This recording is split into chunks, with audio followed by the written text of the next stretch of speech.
Hello दोस्तों, आप सभी का स्वागत है आपके अपने प्यारे यूट्यूब चैनल आरएसपीटी एस क्लासेस में। तो दोस्तों, आज हम एनसीईआरटी के क्वेश्चंस लेकर के आए हैं और वह क्वेश्चंस हाइट एंड डिस्टेंस का रहेगा। और ये क्वेश्चंस काफ़ी ज़्यादा यहाँ पे बिहार बोर्ड के लिए काफ़ी ज़्यादा इंपॉर्टेंट रहा दोस्तों। इस वाले क्वेश्चन पे कह रहा है कि भूमि के 60 मीटर की ऊंचाई पर एक पतंग उड़ रही है। एक पतंग उड़ रही है। 55 क्वेश्चन, ये भी बहुत इंपॉर्टेंट रहा क्वेश्चन।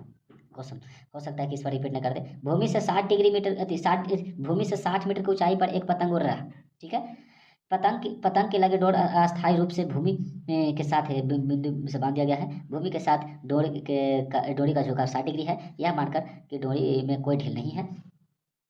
यह तो डोरी की लंबाई याद कर दोस्तों। दोस्तों, जब भी यहाँ पे पतंग उड़ेगा तो यहाँ पे ये जो पृथ्वी है, पृथ्वी से ऊंचाई में ही उड़ेगा ना। तो कह रहा है कि पृथ्वी से अच्छा सीधे तो उड़ेगा नहीं, जब भी उड़ेगा तो तिरछे। तो मान लो कि यहाँ से हमने पृथ्वी के कोई एक बिंदु है, ठीक है, और बिंदु से हमने यहाँ पे बांध दिया किसको, पतंग को डोर से यहाँ पे ऐसे करके बांध दिया। और यहाँ पे पतंग मेरा क्या ऐसा, ठीक है, और ये पतंग मेरा क्या उड़ रहा है। जब भी उड़ेगा तो तिरछे उड़ेगा ना, ये डोर से बांध दिया गया। लेकिन हाँ सुनो, कह रहा है कि कोई ढील नहीं है, ऐसा नहीं है, ऐसा नहीं है, ये डोरी ऐसा नहीं है, कोई ढील नहीं है। इसका मतलब कसा हुआ है, पूरा टाइट है। अब ये टाइट बांध दिए।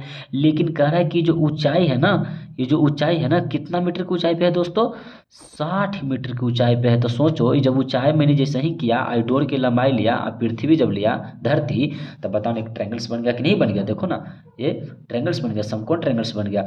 अब बताओ, कह रहा है कि ये जो भूमि के जो साथ डोरी का भूमि के साथ जो डोरी का जो झुकाव है, ये कितना है, 60 डिग्री है। तो बताओ ना, ए बी और सी लो ना। तो यहाँ पे लिख दो ना, सॉल्यूशन लिखो। और सॉल्यूशन लिखते ही लिखो कि माना कि डोरी की माना कि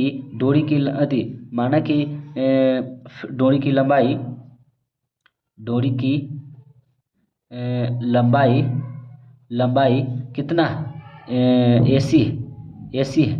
और और और ए भी ऊंचाई पे उड़ रहा है। और ए भी ऊंचाई पर उड़ रहा है। क्या है, उड़ रहा है क्या उड़ रहा है, पतंग उड़ रहा है। और माना कि ये भी ऊंचाई पे क्या उड़ रहा है। तो सीधे सीधे लिखो ना दोस्तों कि हमको ये निकालना है। अच्छा, दिया है कि नहीं, कुछ कुछ तो दिया होगा ना एक। अच्छा, 60 मीटर दिया है और निकालना क्या, ये डोरी की लंबाई निकालना। तो निकालना ये है, दिया ये है। तो बताओ ना, सामने मारो लंब, ये क्या कर, तो साइन थीटा लगेगा। तो यहाँ पे लिखो ना कि त्रिभुज, यहाँ पे की लिखो किस में, ए बी सी में, ए बी सी में देखोगे तो थीटा कितना है, 60 डिग्री है ना, 60 डिग्री है। तो यहाँ पे लंब और क्या कर्ण, तो साइन थीटा और लंब बटे कर्ण। तो लंब यहाँ पे कितना है, लंब यहाँ पे ए बी हो गया ना, ए बी हो गया, ए बी। तो कर्ण यहाँ पे कितना हो गया, ए सी हो गया। तो यहाँ पे साइन यहाँ पे कितना डिग्री हो गया, 60 डिग्री हो गया। ए बी 60 हो गया। और यहाँ पे कर्ण कितना, ए सी हो गया। अब यहाँ पे देखो 60 हो गया। 60 के मान यहाँ पे कितना, √3/2 होगा। यहाँ पे 60 बट यहाँ पे ए सी। अब एक काम करो ना कि √3 ए सी, और यहाँ पे 60 दूनी 120 होगा। अब यहाँ पे ए सी बराबर यहाँ पे 120 गुना, तो भाग में यहाँ पे क्या आएगा, √3 आएगा। और मेकन कर दो, √3 यहाँ पे कितना 120 √3 बट यहाँ पे कितना 3।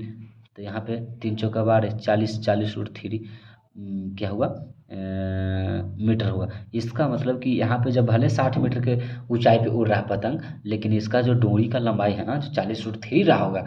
ये लड़का कोई नहीं हो रहा है, यहाँ पे बांध के छोड़ दिया अपना, उड़ रहा है। और क्या, एक उड़ा के छोड़ देता, देखा होगा ना ऐसा। तो इसीलिए डोर की लंबाई यहाँ पे कितना हो गया दोस्तों, 40 √3 मीटर। बताओ कि हम लोग यहाँ पे कितना ऊंचाई पे पतंग उड़ रहा है, उस सहायता से हमने डोरी की लंबाई भी निकाल लेता हूँ। सोच लो कि कितना साइंस से जो इंक्रीज किया है, मैथमेटिक्स में कितना इंक्रीज किया है। मैथमेटिक्स का क्या फॉर्मूला होता है दोस्तों, कि पतंग भले कितना ऊंचाई पर उड़ रहा हो, उसका डोरी की लंबाई निकल जाता है दोस्तों। रियलिटी बात है, निकलेगा, श्योर निकलेगा। इसी फॉर्मूले